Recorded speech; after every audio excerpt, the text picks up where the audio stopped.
Assalamualaikum warahmatullahi wabarakatuh. Perkenalkan, nama saya Intan Akolfa Maulidia dengan NPM 231000273 dari kelas F. Di sini saya akan mempresentasikan mengenai tanggung jawab negara, yaitu atau bisa disebut juga dengan state responsibility. Di sini saya telah membuat infografis mengenai materi tersebut. Yang pertama yaitu ada istilah dan definisi tanggung jawab. Ada 3 istilah yang sering digunakan. Yang pertama yaitu ada accountability, yang kedua ada liability, dan yang ketiga ada responsibility. Accountability biasanya dikaitkan dengan masalah keuangan atau pembukuan, pembayaran, ataupun juga dapat digunakan terkait masalah suatu kepercayaan terhadap suatu lembaga tertentu yang berkaitan dengan keuangan. Yang kedua yaitu ada liability, yang merupakan pertanggungjawaban hukum, yang berarti tanggung jawab dalam ranah hukum dan biasanya diwujudkan dalam bentuk tanggung jawab keperdataan, kewajiban membayar ganti yang diderita, dan pada umumnya liability dikaitkan dengan gugatan di depan pengadilan perdata.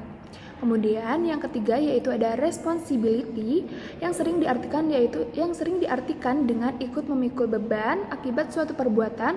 Hal ini sering digunakan terhadap kasus-kasus pelanggaran HAM. Responsibility juga sering diartikan sebagai kewajiban, yaitu kewajiban memperbaiki.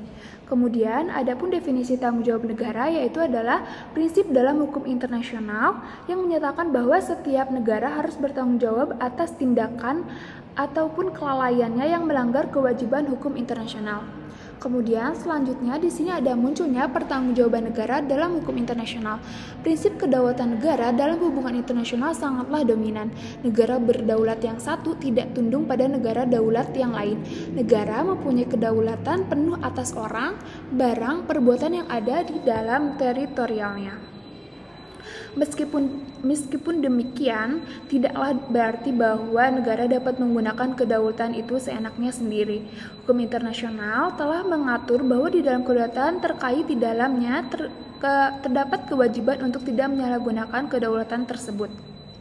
Karenanya, suatu negara dapat dimintai pertanggungjawaban atas tindakan-tindakannya atau kelalaian-kelalaiannya yang melawan hukum. Kemudian di sini ada juga elemen tanggung jawab negara menurut Draft ILC 2001. Karakterisasi tindakan negara yang merupakan internationally wrongful acts diatur oleh hukum internasional tidak dipengaruhi oleh karakteristik hukum internasional. Yang artinya, sekalipun hukum nasional menyatakan tindakan tersebut sah, tetapi apabila hukum internasional menyatakan sebaliknya, maka yang akan berlaku adalah apa yang ditetapkan dalam hukum internasional. Selanjutnya, di sini ada pemohon tanggung jawab negara dalam Draft ILC 2001. Sebagaimana dikemukakan Draft ILC 2001 tentang tanggung jawab negara, Draft Articles of Responsibility of States of Internationally Wrongful Acts banyak membawa perkembangan baru bagi hukum tanggung jawab negara dalam hukum internasional. Perkembangan baru ini khususnya menyangkut siapa saja yang dapat mengajukan tuntutan tanggung jawab negara. Draft ILC 2001 tentang tanggung jawab negara terdiri dari 4 bagian dari 59 pasal. Terdapat 4 bagian dan 59 pasal. Bagian pertama tentang International Wrongful Acts of a State.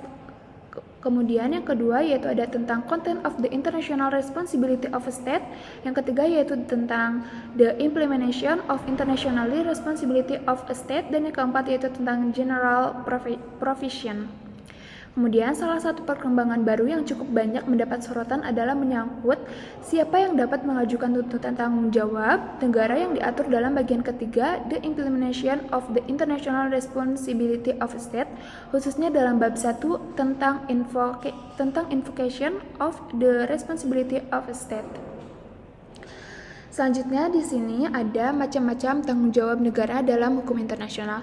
Yang pertama yaitu ada terhadap orang asing dan properti milik orang asing. Negara memiliki hak dan kewajiban untuk memberikan perlindungan pada warga negaranya yang ada di luar negeri. Keberadaan hak dan kewajiban ini dalam praktik sering menimbulkan konflik kepentingan antar negara karena antar satu negara dan negara lain terkadang adanya perbedaan pendapat sehingga terjadi hal tersebut. Yang kemudian yang kedua yaitu ada terhadap utang publik. Kewajiban negara debitur berkaitan dengan utangnya sama dengan kewajiban yang muncul dari perjanjian internasional lainnya. Dan yang terakhir yaitu di sini dari macam-macam tanggung jawab negara, yaitu ada terhadap aktivitas ruang angkasa. Aktivitas ruang angkasa dianggap sebagai aktivitas yang beresiko tinggi, sehingga negara akan selalu dianggap bertanggung jawab absolut ataupun mutlak terhadap segala kerugian yang muncul dari aktivitas tersebut di permukaan bumi maupun di ruang udara. Tanggung jawab absolut ini berarti pihak yang dirugikan tidak perlu membuktikan letak kesalahan pihak tergugat penyebab terjadinya kerugian. Prinsip tanggung jawab mutlak ini diterapkan dengan pemikiran akan yang sangat sulit bagi penggugat membuktikan di mana letak kesalahan pembuat kerugian, mengingat aktivitas ruang angkasa ini adalah aktivitas dengan teknologi tinggi yang sangat sulit dipahami oleh orang awam. Tanggung jawab absolut ini juga berarti bahwa negara dianggap tahu dan seharusnya tahu terhadap segala aktivitas ruang angkasa yang terjadi di wilayahnya, siapapun pelakunya dan negara sendiri ataupun pihak swasta. Kemudian di sini ada juga pengecualian ataupun pembebasan diri dari tuntutan pertanggungjawaban. Yang pertama yaitu ada penerapan sanksi atas dasar hukum internasional meskipun penggunaan kekerasan terhadap negara lain, namun negara dapat melepaskan diri dari tuntutan pertanggungjawaban manakala penggunaan kekerasan yang dilakukannya dalam rangka sanksi atas pelanggaran hukum internasional yang dilakukan oleh pihak asing. Kemudian yaitu ada keadaan memaksa, negara juga dapat menggunakan pengecualian ini untuk membebaskan diri dari pertanggungjawaban pihak asing manakala terjadi sesuatu hal ataupun kejadian yang merugikan pihak asing di luar prediksi negara dan memang tidak bisa diprediksikan sebelumnya, tidak ada kesengajaan dan negara tidak kuasa mencegah ataupun menghindarinya. Kemudian yang terakhir yaitu ada state necessity, yang pada umumnya pada state necessity yaitu negara tidak mempunyai pilihan lain lagi. Apa yang dilakukan negara merupakan satu-satunya jalan yang dapat dilakukan negara untuk menyelamatkan kepentingan esensial terhadap bahaya yang sangat besar.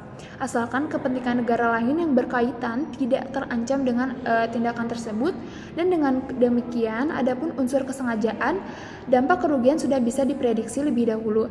Tetapi negara pelaku memang tidak mempunyai pilihan lain. Kalaupun tindakan itu tidak dapat dilakukan, justru akan mengakibatkan kerugian yang lebih besar. Dan yang terakhir yaitu ada exhaustion of local remedies, yaitu hukum kebiasaan internasional menetapkan bahwa sebelum diajukannya klaim atau tuntutan ke pengadilan internasional, langkah-langkah penyelesaian sengketa yang disediakan negara yang dituntut haruslah ditempuh lebih dahulu. Jadi tidak bisa sembarang, harus melewati langkah-langkah yang telah ditentukan. Mungkin sekian yang bisa saya presentasikan mengenai materi ini.